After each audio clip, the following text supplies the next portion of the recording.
Realty Nation, it's your host, Abhi Golhar. Welcome to the Think Realty podcast. Today's show is special. We're talking with someone that I've seen present on real estate data only once. And I wish I had seen him present on real estate data analytics, his findings on the market many years ago, and like multiple times over. Because if I had just been in that room, oh my gosh, it would have changed the way that I invested, and I currently invest in real estate. He's known for understanding and doing deep research into real estate data to make the right investments for his family office and for anything that he sees. He understands technology. He and his family understand technology, lending, and many, many, many other things. So that being said, I'm going to introduce Dave in just a second. But before I do that, this episode is brought to you by the Think Realty Hybrid Conference and Expo in Houston, March 26th to the 27th. You see how I did that? Yeah, I had to slide that in there. Set your sights on making 2021 a success with more knowledge and know-how by learning and networking with top-tier investing pros. For a limited time, get a buy one, get one deal on your tickets, both live and virtual. You can register for 2 tickets and enter the code podcast at checkout to receive the special pricing. Visit thinkrealty.com/Houston for more information.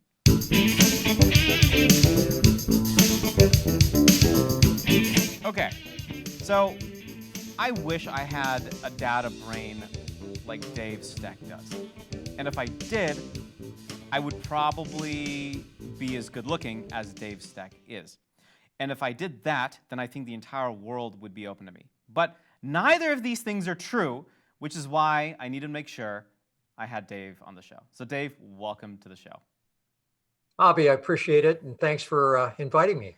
You got it. So before the show, we were catching up on your bio and background, and holy cow, mind blown. Give us a little intro, give us a little background on who you are, what you do. Keep it to a minute if you can. Sure. Well, I don't even know that I can fill up a minute, but I'll simply say, I grew up in a trailer park for the first 20% of my life. And I had 2 8th grade education parents and 60 cousins, and I was the only one to go to college. So I feel pretty grateful. But my philosophy is to be grateful, but not content. There's an awful lot of opportunity out there. And our background and where we capitalize on opportunity is in real estate, in private lending, and in early stage technology, primarily disruptive technology as it relates to real estate and private lending. I happen to have 2 sons, and Josh and Blake are part of our family office. One of them created a $1 billion private lending company in 4 years at the age of 27, along with 3 of his founding partners. And my other son is actually relocating here to Puerto Rico, where I live. And we're excited about being able to live on the ocean and pay a 4% corporate tax. So that's about as much as you probably need to hear, Abhi.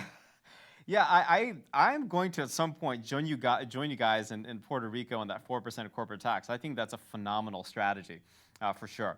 So you've done a lot of research. You've presented at Harvard. You've done all of these things. And before we get into the weeds of some of the questions that I have for you, for the new investors that are watching and that are hearing this, if there's one gold nugget, and I always like starting the show with just the one gold nugget for a new investor, what would that be? Oh boy, that wasn't something that I had anticipated that you'd ask me, but I can tell you exactly what the answer is. Timing. There's no more important word in real estate than timing. Everyone else tells you cash flow or appreciation or who knows what. But at the end of the day, the single most important word in real estate or private lending or technology is timing. And oh, by the way, it's the most important word in life. Because there are really 5 things in real estate that you've got to figure out: the where, the when, the what, the who, and the how. And the single most important one of those is the when. And the second most important is the where. Well, we've made a fortune knowing when and where out of 405 markets in the US to be able to capitalize at any point in the market cycle. And so timing is the single most important word. And if I had one nugget, that's the one. Timing. Holy cow. we were talking before the show, and you said you had done a presentation at Harvard, and you had predicted this crash, and they're like, get out of here. And then the crash happened, then they invited you back. How do you know? And again, I don't think this is in my questions for you, but just right off the top of my head, I've got so many. What do you look at? Like, there's so many points of data to look at. How do you know where to go to first? Yeah, it's a great question with a way long answer. Because as you know, if you're trying to determine what's going on in the economy, you have to look at economic data. And if you're trying to look at what's going to happen in real estate, you've got to look at housing data or whatever other data may exist in commercial, industrial, and residential, the three sectors within real estate. Well, it's not simple to do that. And people always say, well, how can I do what you're doing? And I tell them, don't try. If somebody else were doing what we were doing, I wouldn't do it. I'd just get the information from them. But we find ourselves in this position of doing it, not to try to help others necessarily, but to make sure we don't make mistakes. And so we've spent a fortune, and we do every month, collecting data, processing it to figure out exactly what's coming next. That's all we want to solve for. We already know what's happened in the past. The question is, what's going to happen next? And ask yourself this question. Think about the last 12 months in the real estate world or even in the economy. Did anyone see that coming? No. So I couldn't have seen the last 12 months coming, but in 2019, I predicted a recession. And it was because there were so many things that were part of what I call the house of cards, that any one of those could have tipped the house of cards over. It just happened to be COVID.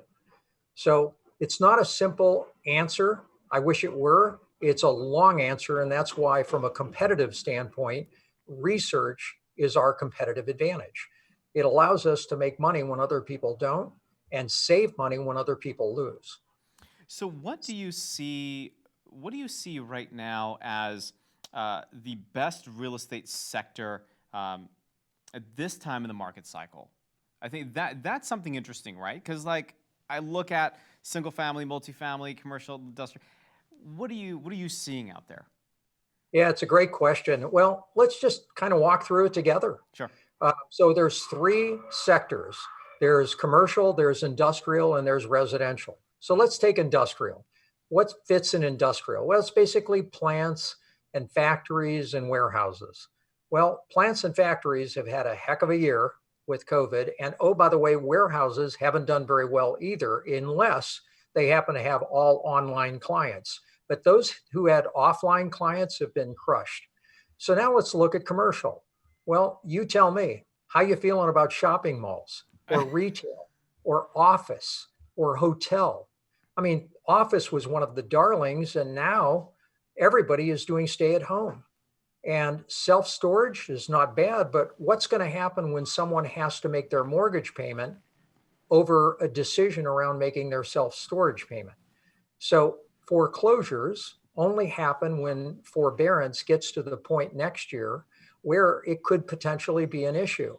So then you look at residential and you say, well, there's multifamily and there's single family. Well, multifamily, we're not bullish at all about, because multifamily has been on a tear. And it's right now where all of the big money is going, because people are concerned about shopping malls and hotels and office and retail.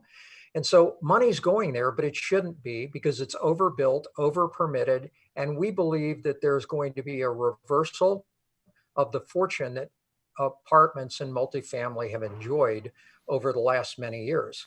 So we're focused on the best risk-adjusted strategy and sector or subsector in real estate: single family. Think flipping, think wholesaling, think lending to flippers. We believe that short term is the best thing during uncertain times. And this has still got a lot of uncertainty associated with it in the future. What do you think about, so in the single family side, love the fix and flip model, love the long-term rental model. What do you think about build to rent? Is that something that you still see as a little risky, or is that still in the bucket of semi-okay, not as risky, and maybe it's something that I should do? I think build to rent is a great sector right now. And it's the sector that the institutional firms like Blackstone and others are coming back into because they see the opportunity in single family, just like we do. But they feel as though there's an opportunity to really capitalize in a big way, sort of build to rent communities. Now, build to rent communities make me nervous because as an investor, I personally won't invest in any community that has higher than 20% rentals because the people who own those properties are investors. And if for any reason investors need to sell, they'll dump the property.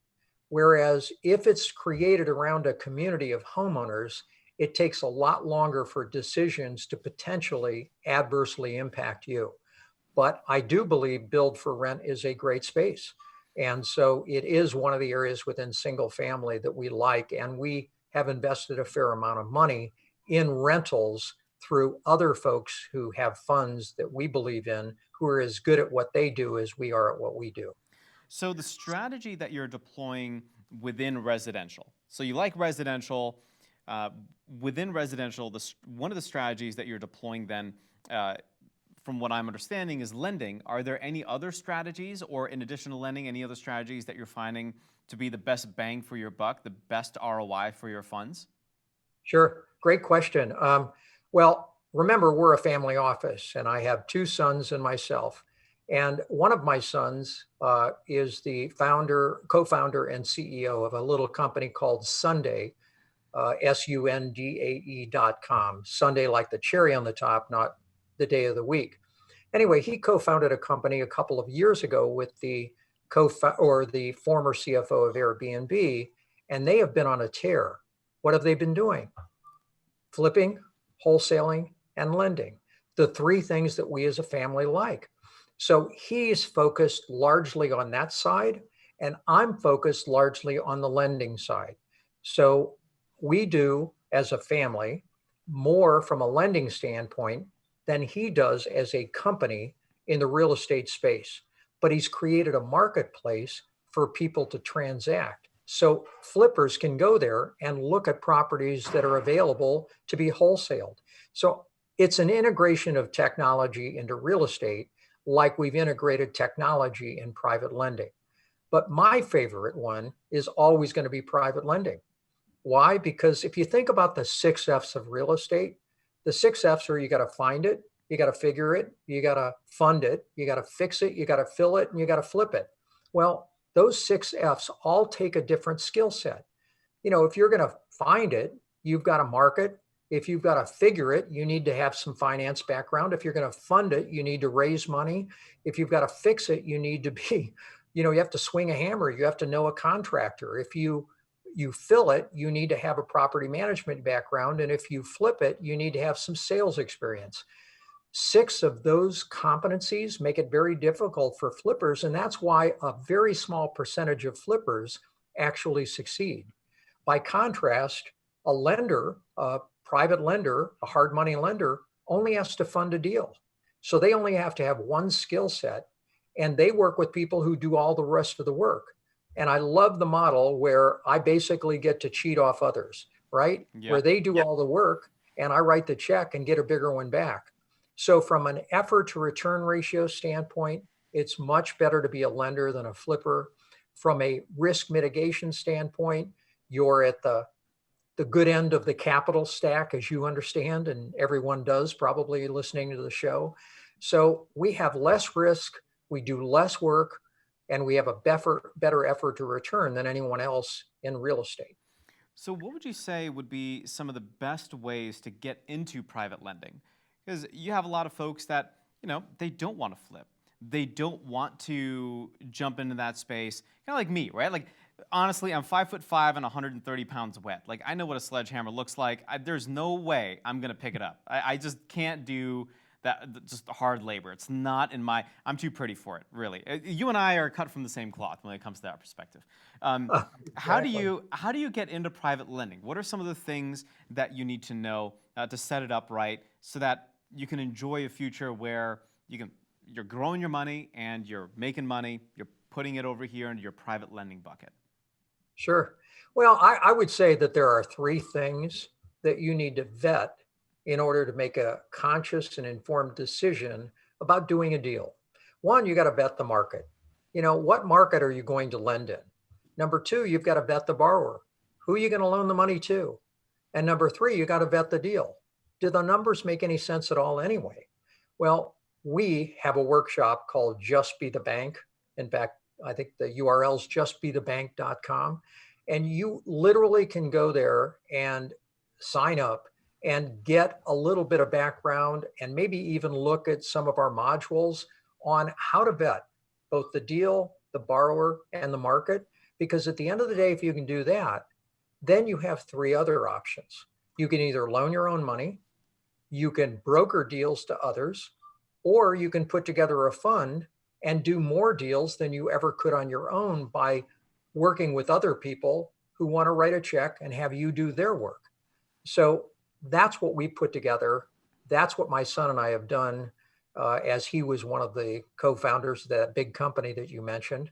And that's what has really helped our family just add a zero. That's incredible. I like that. Just add a zero. I think there are a lot of investors out there, especially those that are watching, that could really just level up from a mindset perspective, right? Let's add a zero, and that's where it starts. And I think that's really neat. So let me just comment on that, because I think your listeners will probably appreciate this. But sure. I always tell folks, I own justaddazero.com. And if you went there, you'd see nothing because I've never built it out. But I just love the notion that, look, Abhi, I don't know what your net worth or your income is, but if I were able to help you add a zero, would you put me on your Christmas card list forever? Now, I just use that expression because the truth is that's what we should all be looking to do. No matter what our income is, no matter what our net worth is, why don't we just add a zero? And oh, by the way, when you get there, add another zero. That ought to be people's focus. It shouldn't be trying to get rich by tomorrow at 4 o'clock with some get rich quick scheme. It ought to be adding a zero and putting together a strategy to get there. So I'm sorry, I interrupted you. I thought that might be helpful. Totally fine. Last question for you. I know you're super busy and all these things, and you've got so many other calls, so I certainly appreciate the time today. From a private lending perspective, and I know that's a really big pillar for your family office's investing strategy, what's a deal that you can share, if you're open to sharing, that would really wow some of the folks that are listening to really get through their head that private lending is something that you could, it's a very viable option. It's a very viable strategy that they should deploy. Well, here's the best one I can come up with. I don't know if folks listening have ever heard of a WRAP loan, WRAP. But doing a WRAP loan allows two people to work together. One who doesn't have as much money as the other person, and so they sort of bring somebody else in who's got more money. Well, my other son, Blake, actually did a loan with my grandson, Carter. Blake's in his 30s and Carter is 3.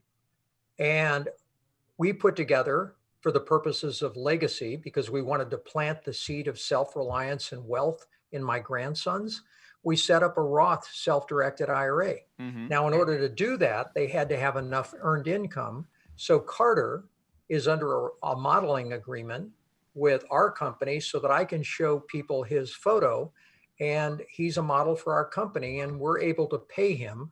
So now he was able to take that earned income, use it to open up a self-directed Roth IRA, partner with his uncle, and literally do his first private lending deal in 2020 on a $56,000 loan. It was a property in Indiana. It was a light to no rehab deal. And they got 13 points and 2% interest. I'm sorry, rephrase that, 2 points and 13% interest.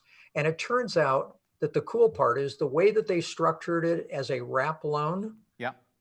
My son, who's his uncle, ended up getting a return between 10 and 11%. And Carter's return on his very first private lending deal was 97% on an annualized basis. That's incredible. Yeah, it's crazy. Wow. And so that's my best story for you as it relates to, and it's the most recent one where you can take a little and turn it into a lot by understanding what private lending is and the power of it. Because at the end of the day, you just want to be the bank. Just be the bank. That's it. That's That's it.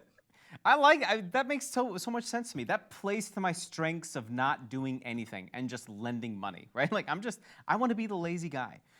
Is that a crime? I don't think that's a crime. I just need to be smart. And so going to justbethebank.com gives me the resources, the tools, the calculators, I suppose, that I need to really understand how to make all of that work.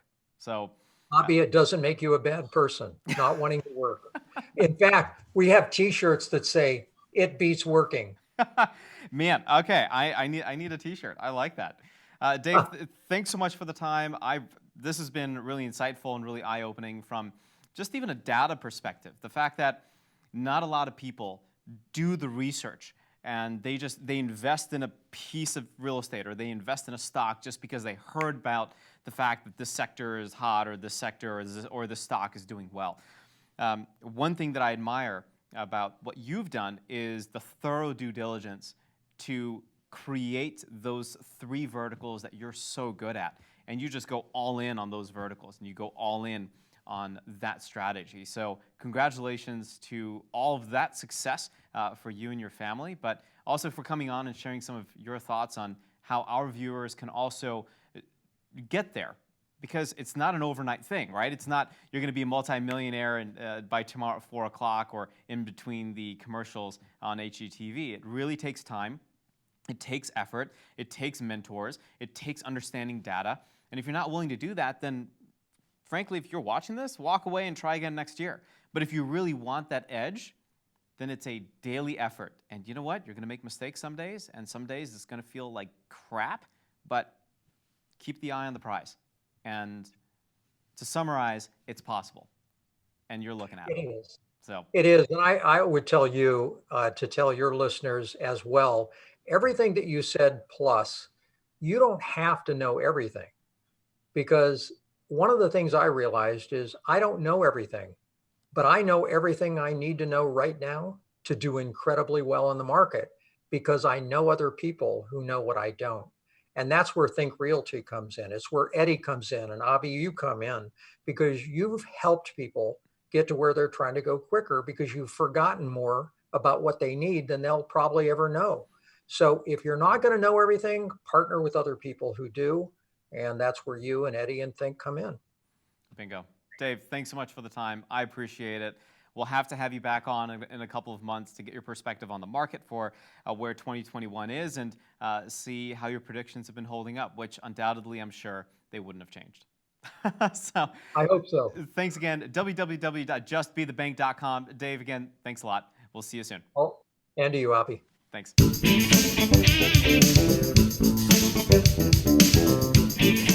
Think Realty Nation, our next segment is brought to you by Marco Santarelli and Narada Real Estate Investments, your premier source for cash flow investment property. Check them out by visiting www.naradarealestate.com. Let's talk about 3D printing tech, it's an article written by Steve Streetman on thinkrealty.com.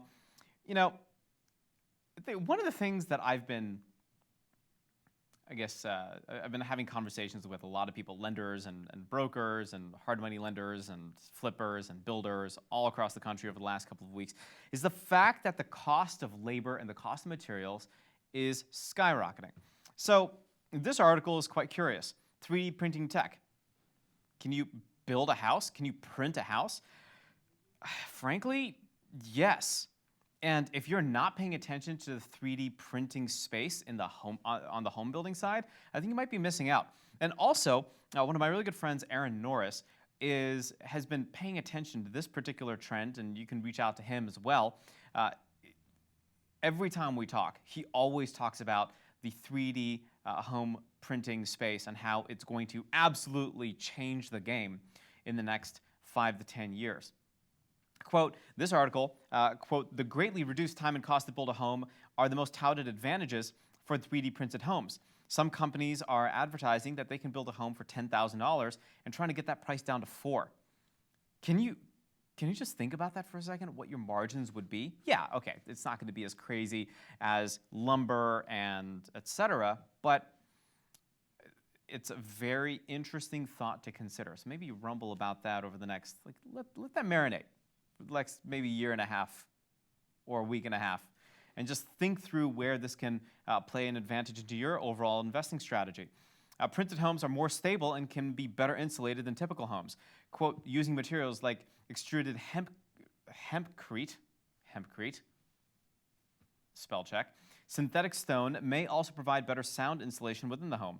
And there is much less construction waste when a house is 3D printed. Overall, 3D printed homes are more efficient in time, require less labor, and are more efficient for energy, and waste less material. So I'm interested to see what California is going to do with this, because California is generally a leading indicator of what's going to happen with homes across the country, and of course the market across the country. And if California starts to really push this, then maybe something to consider. Let us know your thoughts by visiting thinkrealty.com. Yeah, you can hit me up online as well on LinkedIn at Abhi Golhar, and frankly anywhere else online. Huge shout out to Think Realty and the conference and expo, the hybrid conference and expo. It's such a hard thing to say, conference and expo. Say that 5 times over. In Houston, coming this March 26th and 27th. Set your sights on making 2021 a success with more knowledge and know-how by learning and networking with top-tier real estate investing pros. For a limited time, receive a buy one, get one deal on both live and virtual tickets. Register for 2 tickets and enter the code podcast at checkout to receive this buy one, get one deal. You can do so by visiting thinkrealty.com/Houston. That's it for the show. I hope you learned a lot. Dave has done a lot. And if you need to, skip back 10 minutes and listen to what he said, just do that over and over and over and over and over again until it emboldens into your brain and that you really, really feel what he is saying from an investing perspective. His family's done a lot. And if you haven't paid attention to lendinghome.com's success over the last couple of years, you should. Okay, gotta run. See you next time.